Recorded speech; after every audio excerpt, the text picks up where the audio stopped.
Some people cannot handle pressure. Welcome to WatchMojo.com, and today we're counting down our picks for the top 10 political interview fails. Before we begin, we publish new videos every day, so be sure to subscribe for more great content.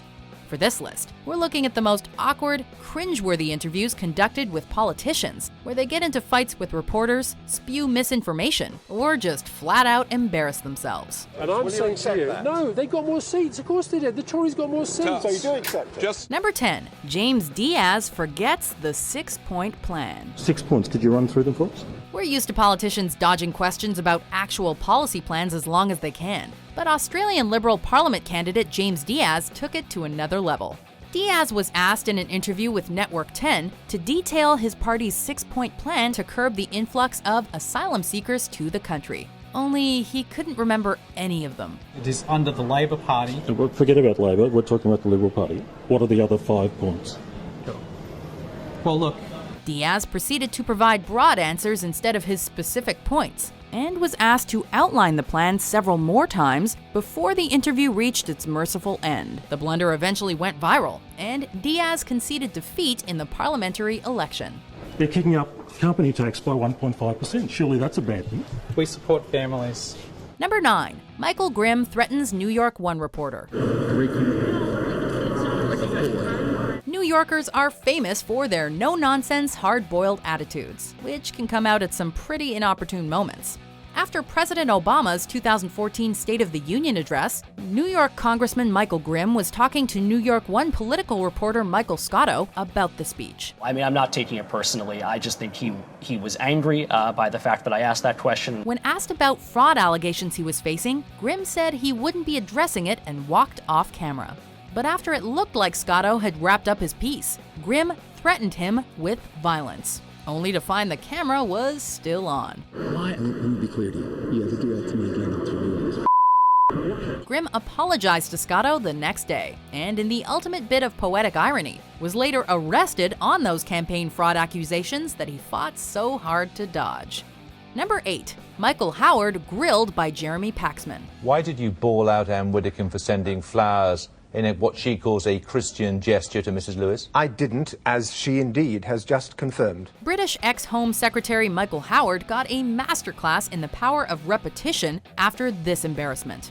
Mr. Howard, have you ever lied in any public statement? Certainly not. In this iconic 1997 interview on BBC's Newsnight, anchor Jeremy Paxman grills Howard over and over about whether he forced the hand of Derek Lewis, Director General of Her Majesty's Prison Service, to fire a prison governor.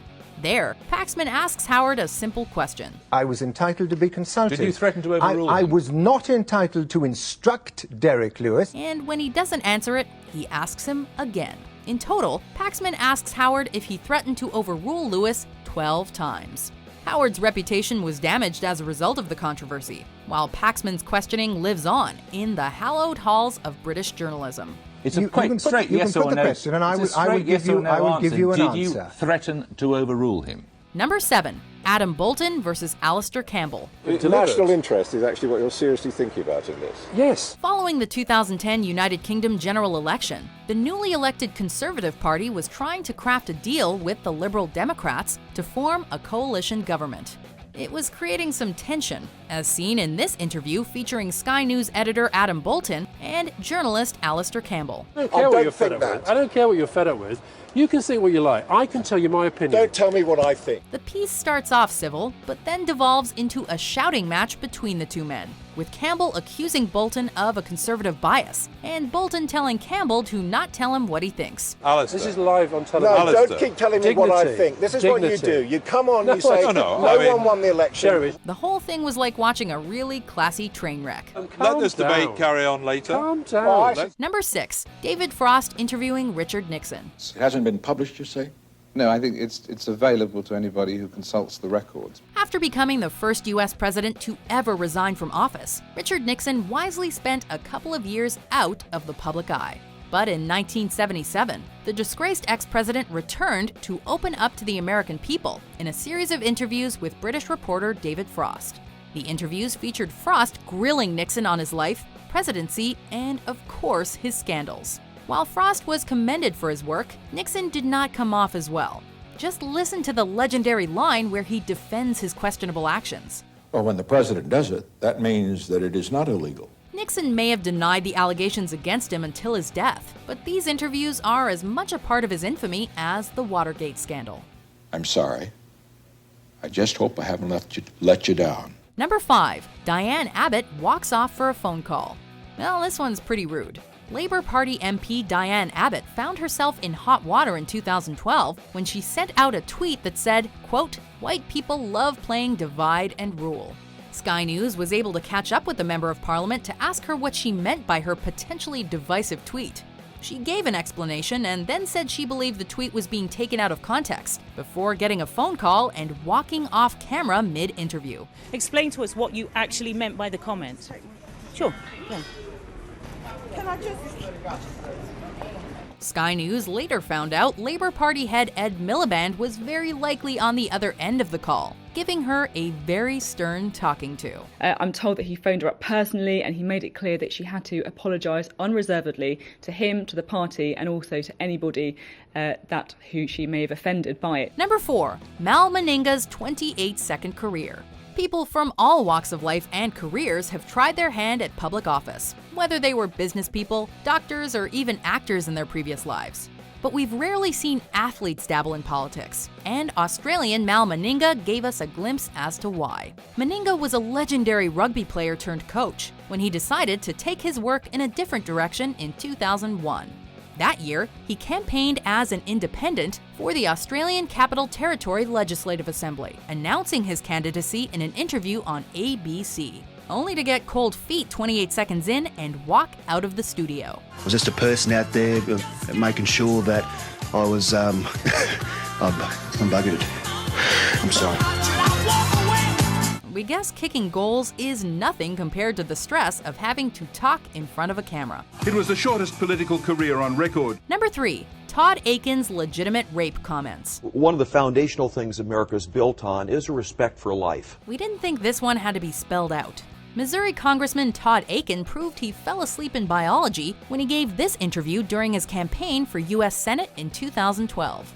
When asked about his views on abortion, he gave an answer that defied all medical logic, saying the bodies of female rape victims had the power to shut out an unwanted pregnancy.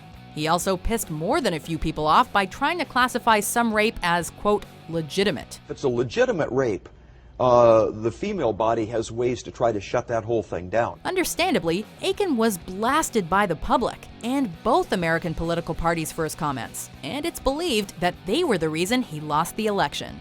Akin eventually apologized for the remark, but it still had a lasting effect on his career. Not what I expected. I always said, don't trust those polls, and that's been true. Number 2. Sarah Palin with Katie Couric. He's also known as the Maverick, though, taking shots from his own party and certainly taking shots from the other party. In 2008, Republican nominee for U.S. President John McCain shocked everyone by choosing unknown Alaska Governor Sarah Palin as his running mate. The American people were eager to learn more about her, and they got their wish in a series of interviews with CBS Evening News anchor Katie Couric. Putin rears his head and comes into the airspace of the United States of America. Where do they go? It's Alaska. It's just right over the border. But instead of showing people why she should be the second most powerful person in America, Palin utterly embarrassed herself in the interviews by coming off as unprepared and unknowledgeable. Some of the highlights of the infamous interviews included Palin talking about her home state's relationship to Russia, and of course, her taste in newspapers. All of them, any of them that have been in front of me over all these years. While Couric was showered with praise for her journalistic efforts, the McCain-Palin campaign never recovered. It is a level of excitement and enthusiasm, frankly, that I haven't seen before, and I'd like to attribute it to me. Number 1. Christopher Young's singing talents. Well, first of all, tell me a little bit about why did you get into politics in the first place? Local news is great for shining a spotlight on politicians that wouldn't get exposure anywhere else. In the build-up to the 2010 Providence mayoral election, Rhode Island station WPRI interviewed candidates to give viewers a better idea of who was running for office.